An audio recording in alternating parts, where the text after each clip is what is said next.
With the Lucky Land Slots, you can get lucky just about anywhere. This is your captain speaking. We've got clear runway and the weather's fine, but we're just going to circle up here a while and get lucky. No, nothing like that. It's just these cash prizes add up quick. So I suggest you sit back, keep your tray table upright, and start getting lucky. Play for free at LuckyLandSlots.com. Are you feeling lucky? No purchase necessary. Void where prohibited by law. 18 plus terms and conditions apply. See website for details.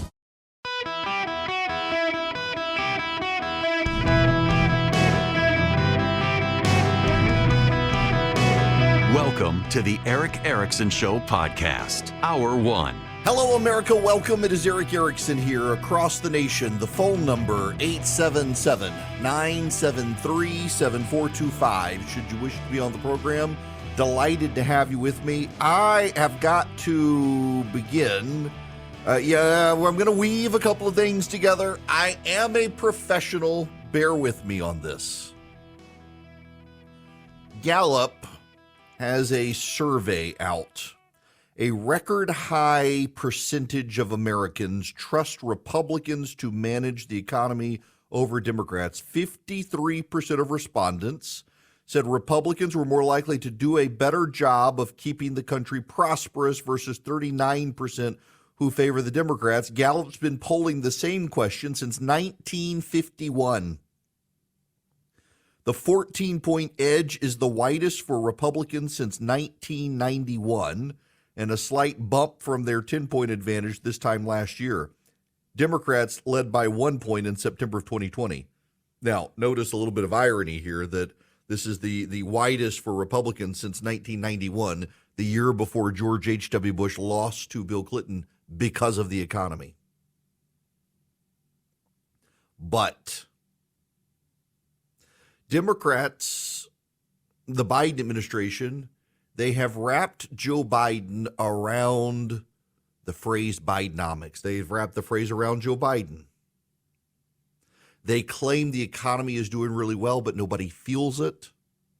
The cost of living is still high.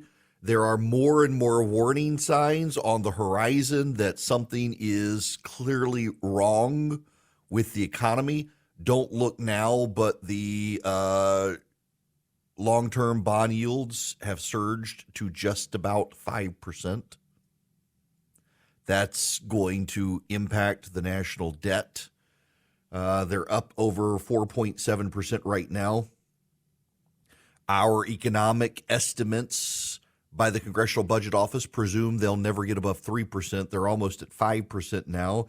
Every percentage point above 3% over 10 years adds $3 trillion to the national debt on its own without congressional spending. If we froze spending tomorrow, we'd still add $3 trillion over the next 10 years because interest rates and interest payments go up. The debt service goes up. Into all of this, Republicans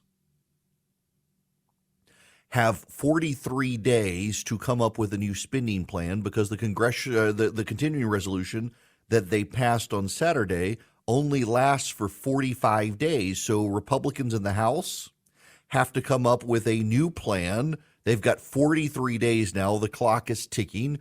The public trusts them to get this done. They trust the Republicans more than the Democrats. And into this mix comes a monkey flinging poo named Matt Gaetz. Now, I'm old enough to be aware that every politician in Washington, D.C. has a cult of personality, and Matt Gaetz is cashing in on his. There are people listening right now who will never acknowledge Gaetz has done anything wrong. He walks on water to these people. Matt Gaetz believes his own press. Matt Gaetz will make a lot of money off of a motion to vacate the chair to oust Kevin McCarthy. He also plunges the House into chaos when they've got 43 days left to figure out how to keep the government going or potentially harm the credit rating, drive up interest rates even further, and cost Americans more, right as the public is saying, hey, Republicans, we trust you to get this right. He doesn't have a backup plan. They had a closed-door meeting, Republicans this morning. Multiple Republicans have come out, including Marjorie Taylor Greene, who has acknowledged Matt Gaetz said in the meeting that there's no backup speaker. He doesn't have a speaker. He wants to vacate the chair and have a free-for-all. That will drag out days. Tick, tick, tick, tick, tick, tick, tick. That'll be what, 40 days, 30 days left to negotiate a continuing resolution? I want to tell you a little game Matt Gaetz is playing because some of you are dumb enough to have fallen for it. Yes, I'm calling some of you listening right now dumb. If you don't think you're dumb, don't be offended, but you'll know who I'm talking about. You see, here's what happens. Matt Gaetz lines the dominoes up in a particular pattern. And then he flicks over the first domino and the dominoes begin to fall. Well, Matt Gaetz is the one who lined them up, so he can tell you what's going to fall next, how they're going to fall, and where they're going to fall. Matt Gaetz has been doing this for a while. He arranges the outcome. He goes to the floor of the House or to the nearest camera and he says, here's what's going to happen. I know what's going to happen. And it happens because he took the steps ahead of time. He's not a dumb guy to ensure that it happens the way he predicted. And some people listen to this, oh, he's Nostradamus. This Matt Gaetz guy, he knows how to get things done in Washington. He knows the inside track. This guy predicted it. He's a genius. How could he have seen it coming? Because he arranged for it to happen, you idiots. Matt Gaetz ensured that Kevin McCarthy had to get Democratic votes to keep the government open. Matt Gaetz 2 weeks ago predicted that Kevin McCarthy would rely on Democrats and shut out conservatives. Kevin McCarthy structured a deal that would cut government 8% from the House Freedom Caucus. All the Republicans went for it except Matt Gaetz, who goes down to the floor of the House and says, Kevin McCarthy, we're not actually going to do this plan. He doesn't buy it. He's going to have to rely on Democrats. He's going to sell us out. And then Gaetz, remarkably, behind the scenes, finds 5 other Republicans who have problems with the thing, ensures that it dies, blocks every other possible plan. And then, of course, the Republicans have to rely on Democrats to keep it open. And Gaetz says, see, I told you they're going to rely on the Democrats because you structured it to make sure that happened. Same with Ukraine. He's out saying that there's a behind-the-scenes quid pro quo that they're going to cut a deal on the border and they're going to get Ukraine funding. Of course they're going to do that. You ensured the House plan would fund Ukraine, Matt Gaetz. You did this. Matt Gaetz ensured that the only possible path forward is funding Ukraine. Why? Because the Republicans advanced multiple plans that gutted Ukraine funding, and Matt Gaetz worked to kill every one of them. So now the Senate's in the driver's seat, and the Senate's going to fund Ukraine. And here comes Matt Gaetz saying, oh, there's a behind-the-scenes deal, quid pro quo, McCarthy cut to fund Ukraine. No, there actually isn't one. He didn't actually do that. It's just foreseeable that this is going to happen. House Republicans want the border funded. The Senate Democrats want Ukraine funded. So there's going to be a compromise deal. It's how the sausage is made. All Matt Gaetz is doing is coming out explaining to you how the sausage is going to be made thanks to his obstacles, and stupid people across America are like, oh my God, he's a genius. He sees, he's pulled the curtain back. He's telling us what's going on behind the scenes. Yes, you idiots, because he structured it to happen to make himself look good, so you write him a check to fund his gubernatorial bid in Florida. That's what's going on, you idiots. Matt Gaetz structures this. He designs this. He's not a dumb man. And he knows there are a lot of stupid people who are engaged at the periphery of politics looking in. And so he pretends to pull back the curtain and tell them the future. When Matt Gaetz knows what the future is because he's worked to make sure nothing else is possible. He knows the Senate Democrats and most of the Republicans want to fund Ukraine. He knows it can't get through the House without border funding. So he comes out and says, hey, I have a secret. Kevin McCarthy cut a deal with Chuck Schumer, and they're going to fund the border and they're going to fund Ukraine. That's called the legislative process, Matt. It's already been apparent. Why? Because last week you killed all of the House Republican efforts that would have defunded Ukraine. That leaves on the table funding Ukraine. But he wraps this up as some sort of genius Nostradamus-like prognosticator. and the rubes are played, and then they write him a check to fund his gubernatorial bid. And that's ultimately what this is about, is he's running for governor in 2026, and he wants to run as an outsider. So by challenging Kevin McCarthy, he gets to claim he's an outsider, not an insider, not the establishment, and run for governor of Florida with a huge war chest, thanks to the people writing him money, thinking he's some sort of truth teller. In the meantime, tick, tick, tick, tick, tick, the clock is ticking on a government shutdown. So what's going to happen here? Democrats have come out and said, we are not helping Kevin McCarthy. We will not help Kevin McCarthy. We will not save Kevin McCarthy. We will not block the motion to vacate the chair. In fact, we will obstruct any effort to block the motion to vacate the chair. Why? Because let's go back to what I started this segment with. A record high percentage of Americans trust Republicans to manage the economy over the Democrats. Matt Gaetz has made it very clear that there is no name for Speaker of the House other than Kevin McCarthy. So Matt Gaetz has 4 members of the House that will vote to oust McCarthy with no one in his stead. It took 15 days in January to settle on who would be Speaker of the House. So you've got 43 days, subtract 15 days, and now we're less than 30 days before another government shutdown, leaving a new Speaker of the House no time to come up with an alternative beyond siding with the Democrats. It throws economic chaos into the mix if the clock drags out even further. It ensures there will be no spending cuts. It ensures government will grow. It ensures House moderate Republicans side with the Democrats. And before you say, well, they were going to do that anyway, the House moderate Republicans literally sided with the House Freedom Caucus to agree to an 8% across-the-board non-defense cut in government that Matt Gaetz scuttled.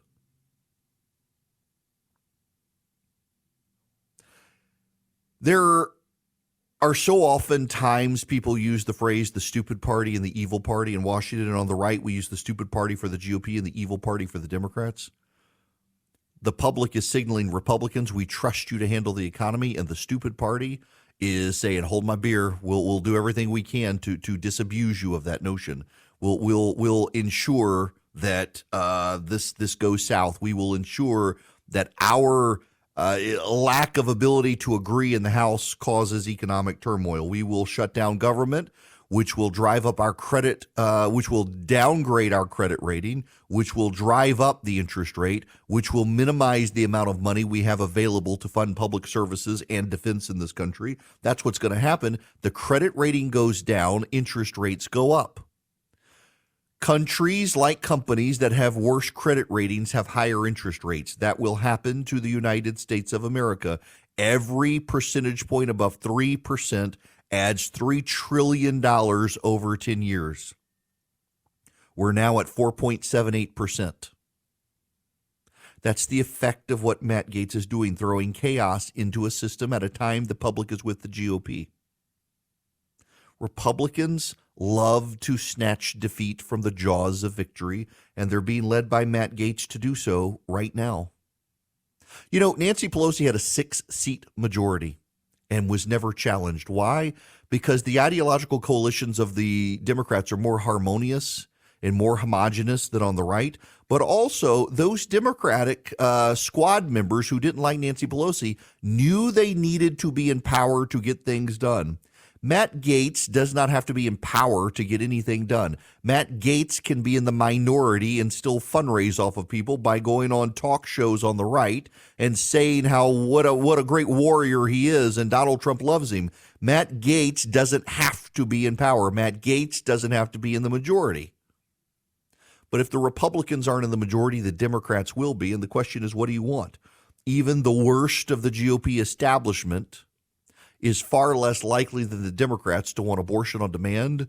The worst Republican establishment is far less likely to restrict guns. The worst Republican establishment is far less likely to give a blank check to Ukraine. And the worst Republican establishment characters, when they get exiled in the minority, well, they'll be able to point to Matt Gaetz, who won't care because he'll be running for governor off the money that a bunch of rubes have given him because he played them so successfully. He convinced them he could see future sellouts coming when Matt Gaetz structured the deal to ensure the only thing that could happen was the sellout. In the meantime, the public will turn against the GOP, which will do its best to screw it all up and snatch defeat from the jaws of victory. Because Republicans could right now be messaging against Bidenomics and could be passing alternative legislation to show they have better ideas, and instead they're going to shut down the House for an indefinite period of time to humor Matt Gaetz's grudge against Kevin McCarthy.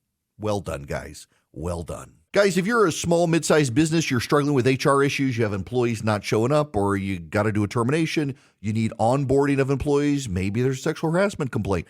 You want an HR manager. You don't want to be the bad guy with your employees. Bambee can play the role of HR for you. $99 a month, available by phone, email, real-time chat. They do onboardings, terminations. They help your team members get to peak performance, and your business stays compliant with changing HR regulations, regardless of which state. They're great. Now, they're U.S.-based. You got somebody to talk to who's dedicated to your team. They give you access to HR expertise, and they add personal touches. So even though they're outsourced by your company, they really feel like they're a part of your team. That matters. Go to Bambee.com right now. Type in Eric Erickson under podcast. When you sign up, it'll help my show. Bambee.com, Bambee.com, Bambee.com, Eric Erickson in the podcast tab. You know, I'm sure Carl's a boomer. Carl emailed me angrily. Boomer Carl, yelling at the wind to some degree that, let me read you Carl's email just so you have it. You supported Gaetz and his ilk in their holdout to elect McCarthy as speaker. Now you're complaining that he is not supporting the caucus and dealing with the Dems. Shame on you for calling other folks stupid for being fooled by him. You lead the way to stupid back then. That was led, not lead, Carl. Actually, it was Chip Roy who orchestrated that fight over McCarthy to begin with. And as I said and stand by it, McCarthy is absolutely, utterly principleless. He is a transactional politician who sticks his finger in the wind. It took 15 days to settle on him. And you will note that Chip Roy, not Matt Gaetz, Matt Gaetz went along with it, but Matt Gaetz did not orchestrate it. It was Chip Roy from the House Freedom Caucus and other Freedom Caucus members who did. They had a plan and they had an alternative. And it took 15 days and they extracted major concessions from Kevin McCarthy. Matt Gaetz now does not have a plan, does not have a backup, does not have an alternative. And if Kevin McCarthy wants to hold on to power, he could cut a deal with the Democrats and marginalize conservatives. That's where Matt Gaetz has led us. McCarthy could cut a deal with the Democrats, embolden the Democrats, empower the Democrats, and stay in power. That's where Matt Gaetz has led us. McCarthy says he's not going to do that, but I don't trust him. But the time to oust him was before, not now. And right now, it's time for you to go to Vision Computer and let them handle your desktops and laptops. They can build your computers for you. Not only can they build your computers for you, they can service your computers as well. They are a great tech team. You can call Vision if you have a problem, and over the phone, they can talk to you about your problem, navigate you to figure out what's going on, help you fix it, or in many cases, just remote in themselves and fix it for you so you don't have to deal with it. Vision is great. They save you money. They build you what you want and need. You don't get a one-size-fits-all solution. If you don't have Vision computers, but you want them to be your tech support for a low annual fee, they can handle your current computer even if you didn't buy it from them. But it's better to go buy your new computers from Vision because they offer so much. VisionComputers.com is the website, VisionComputers.com. But better yet, call them. Anywhere in the nation, you can call 404-COMPUTE. Let Vision build your computers and be your in-house IT department. Vision can do it all and save you money. 404-COMPUTE. Ask about the Eric Erickson special. They'll cut you an even better deal. It's not on the website, visioncomputers.com, but you can call them and ask for the Eric Erickson special at 404-COMPUTE. You know, there is one idea that McCarthy could float if he doesn't want to work with the Democrats, and that is push the rest of the appropriations bills forward. Now, Matt Gaetz and his cult of personality say that this is the reason to oust Kevin McCarthy. There's a kernel of truth in what Matt Gaetz says. Congress has operated for some time on continuing resolutions. They're supposed to pass appropriations bills funding the different departments of government, and instead they've just been passing continuing resolutions, and McCarthy promised to advance the individual appropriations bills. And Gaetz' supporters say, well, he's broken his promises. The problem is that McCarthy has advanced the bills. Republicans in the House just haven't voted for them. For example, last week they advanced the defense appropriations bill. McCarthy even put Matt Gaetz on the committee, and it failed with 5 Republicans voting against it. That's not McCarthy's fault, but he could push these others. Dan Bishop, congressman from North Carolina, who was one of the impediments to McCarthy's speakership to begin with, has released a statement saying, after deliberation, I have decided to vote against the motion to vacate the chair for 3 reasons. First, Mr. McCarthy is an accurate reflection of the current House Republican Conference. Second, Congress operates by numerosity. There must be a substantial groundswell for an effort toward fundamental change. One person's play call with roughly 5 to 7 potential supporters portends no path toward success, only chaos. Third, a reckoning is due in the Republican Party to make it a force capable of confronting the crises and opposition we face. I have chosen a different path outside of Congress to pursue to make it one. I cannot impose this burden on an institution from which I will soon depart. Dan Bishop, of course, running for he's running for office, statewide office in North Carolina. So there you have it. I think he's running for Attorney General in any event. So he's out. But, 4 of them, 4 could oust McCarthy. The question is then who becomes the speaker? And the most likely candidate to become the speaker if Kevin McCarthy's ousted is Kevin McCarthy. Fun times in Congress, right as the GOP seizes the high ground in people's estimate. Now, I gotta turn to something else. And this is diametrically opposed to that. I want to talk about cash bail and no cash bail. But I've got to step back a little bit. And for those of you who are new, I've got to explain intersectionality a little bit for you. I've mentioned this before, but intersectionality is all the rage these days among the, particularly the awfuls, the affluent white female urban liberals. They are all about intersectionality. It is an idea derived from Marxism. It actually is an idea derived from Marxism. It's part of Marxist ideological thought. And essentially, it's how power is shaped in society. That's how Marxism views the world. Marxism views the world in terms of power dynamics.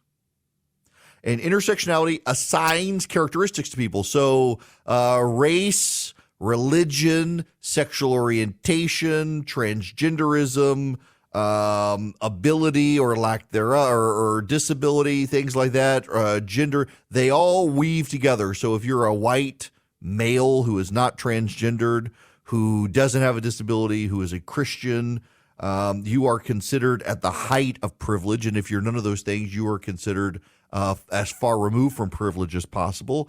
And the intersectionalists out there believe that therefore assigns you, those of you removed from the privilege, are assigned a moral clout that the privileged do not have. And the privileged are supposed to keep their mouths shut, and those who don't have privilege are supposed to speak.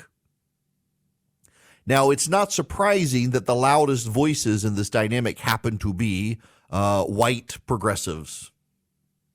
And the white progressives and others who preside over the Los Angeles County Superior Court system have decided to get rid of cash bail. Because in the intersectional power dynamics, cash bail favors the wealthy and not the poor. Now, here's the thing. Statistically speaking, people who have the money to make bail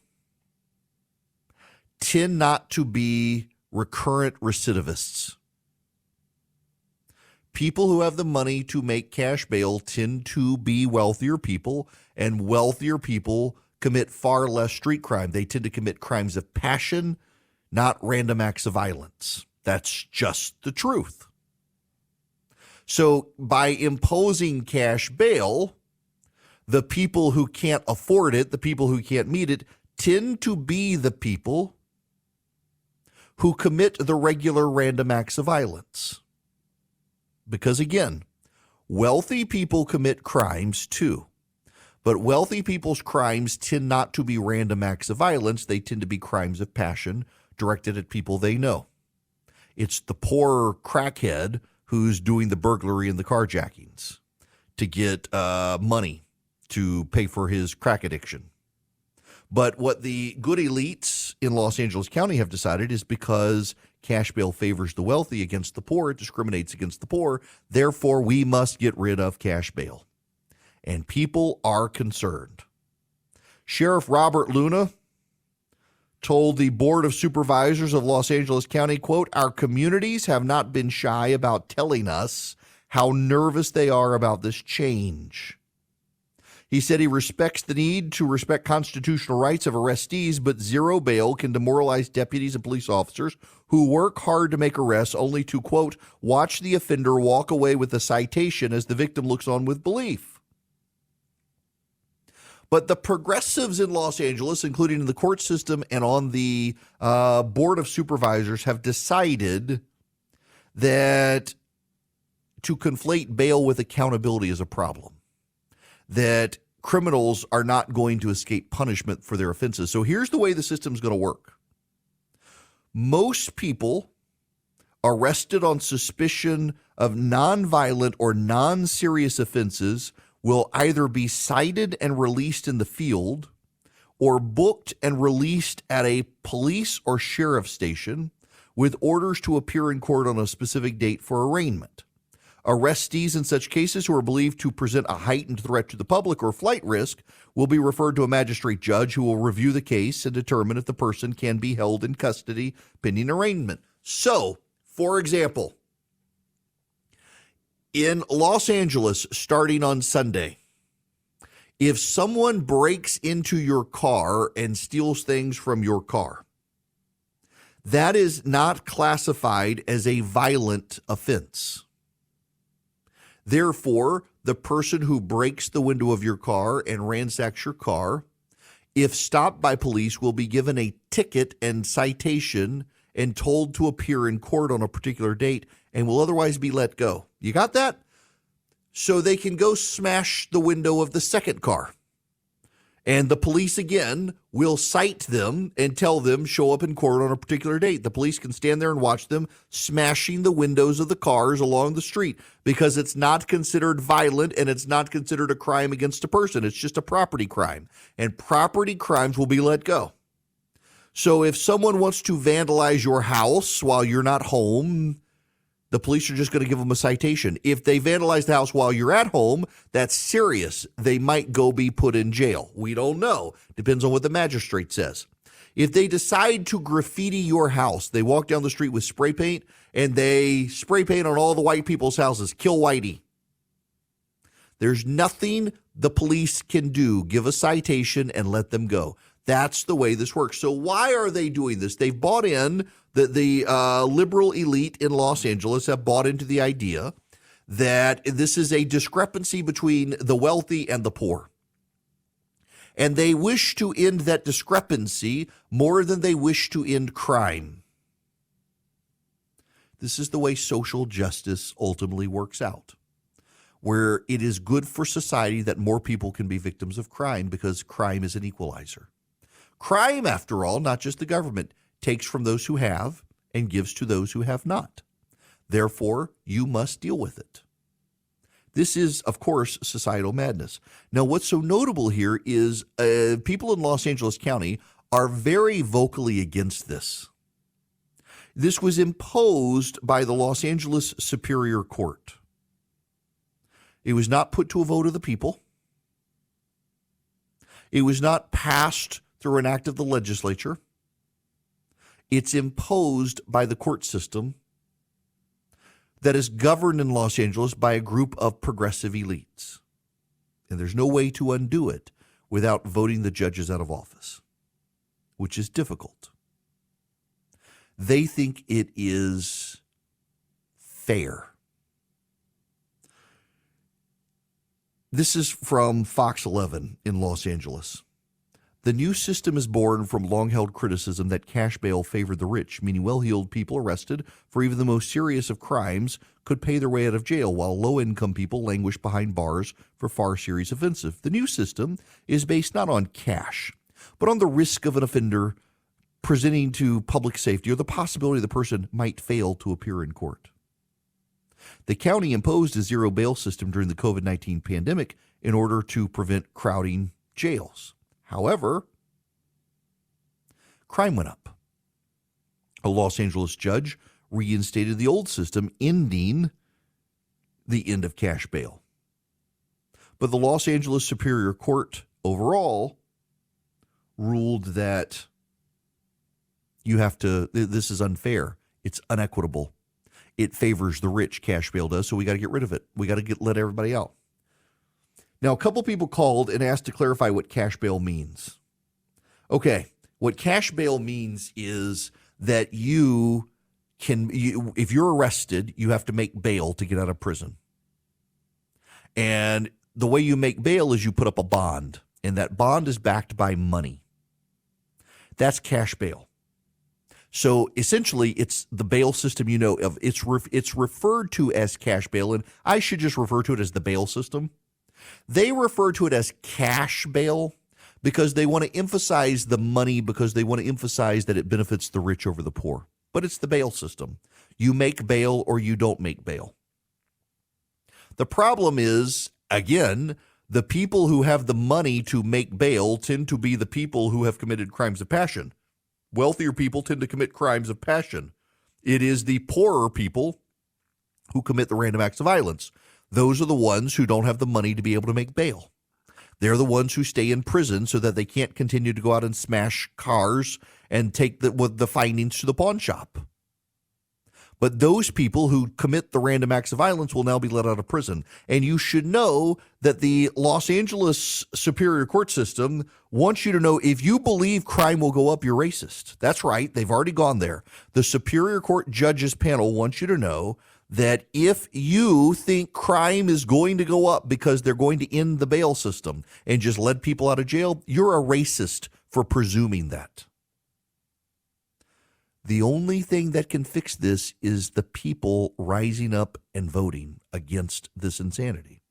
The problem here is that the people of Los Angeles, the good liberals that they are, rose up and supported the people imposing this system. Overwhelmed with their white guilt, they decided to get rid of bail and are sparking a crime wave in the process. And you know what? They're getting their just desserts. They get to live with the policies they wanted and see just how bad those policies are. For the poor people who oppose this, it's going to be a nightmare for them. This disproportionately will fall on poor communities that don't want the end of bail. But the good progressives said you had to get rid of bail. And now the crime wave will commence, and you'll be a racist when you point that out.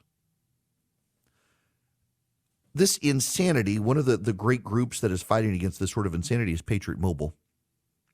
Patriot Mobile funds conservative candidates to run across the country. Patriot Mobile funds Second Amendment causes. Patriot Mobile funds the pro-life cause. They fund great groups within the conservative movement, and they do it by you moving your business to them. As their profits grow, their business grows, and their giving to the conservative causes grow. And all you have to do is go to patriotmobile.com/Eric, patriotmobile.com/ERICK, or call them 972-PATRIOT. Tell them I said you get free activation with my name. You get great discounts. You're a veteran, a first responder, an NRA member, a teacher, so much more with Patriot Mobile. And then as they grow, they're giving to the conservative causes you care about grows. Now, notable is you go to patriotmobile.com/Eric. You can put in your address, zoom right to your house and see how good the coverage is because you're probably using the same cell towers already. They use the same cell towers. And you can take your existing phone number and move it to Patriot Mobile. They make it very easy and seamless to do. It's patriotmobile.com/ERICK or 972-PATRIOT. Hello there. Welcome. It is Eric Erickson here. The phone number is 877-973-7425. Delighted to have you with me on the program. This hour of the program is brought to you by First Liberty Building and Loan. Wherever you are nationwide, First Liberty can help your business grow. If you're buying a building or building a building, or you need to buy out a franchise or buy into a franchise, that sort of deals they do. FirstLibertyGA.com. Spend a few minutes with them, see if they can help you, see if you can work with them if you're a good fit for them. FirstLibertyGA.com. Y'all, the Monmouth University poll has come out, and I just find this hilarious. 51% of a majority of Americans, 51% say they will not under any circumstance vote for Joe Biden. 51% of Americans say they will not under any circumstance vote for Donald Trump. They do not like them all. There is 52% disdain for Trump, 53% disdain for Biden. 35% are enthusiastic about having Trump as the GOP nominee. Among independents, 19% for Biden. And, you know, that gives Donald Trump an advantage. This is actually the funny irony here, is that all this gives Donald Trump an advantage because everybody hates, a majority hate Trump and a majority hate Biden, but independents would rather go back to Trump than stick with Biden, even though they don't like him. I mean, this is just, are we going to get a turd burger or a turd burger? It depends on how runny the turd is as to whether people want the sandwich or not. It's just amazing. 76% of voters believe Joe Biden is too old. Only 48% of voters think Trump is too old. Now, what's notable here is 56% of Democrats think Joe Biden's too old. 64% think Donald Trump is too old. So you see there's a level of stand by your manness here with the Democratic Party side. 90% of Republicans think Biden's too old. Only 23% think Trump is too old. It is just remarkable. On the enthusiasm of the candidates, 37% are enthusiastic about Trump, 32% enthusiastic about Biden. 9% of Democrats enthusiastic about Trump, 68% for Biden, 78% Republicans for Trump, 6% for Biden. Makes you wonder who those 6% are for the Republicans and 9% for the Democrats, enthusiastic about the other side. But nonetheless, there you have it. People just don't want these two guys. And it really is remarkable. All of the polling, you take into account the economic polling from Gallup as well, all of the polling says, hey, we want someone other than these two guys, and whichever party makes the switch wins, hands down, in a landslide, wins, has coattails, but neither party intends to change, it seems. Although the Trump campaign is behaving as if they don't think their polling is as good as it is. They're trying to shut down the next debates and get the RNC to cancel, in large part because they need the money. They're running out of money. They need the RNC to end the primaries, make him the nominee so they can start covering his legal bills again. And that is not going to work. I'm fascinated by the setup here of both parties offering candidates to the public that nobody wants, and yet they won't change. And if they change, they win. Both sides want to lose. Lucky Land Casino, asking people, what's the weirdest place you've gotten lucky? Lucky? In line at the deli, I guess? Aha, in my dentist's office.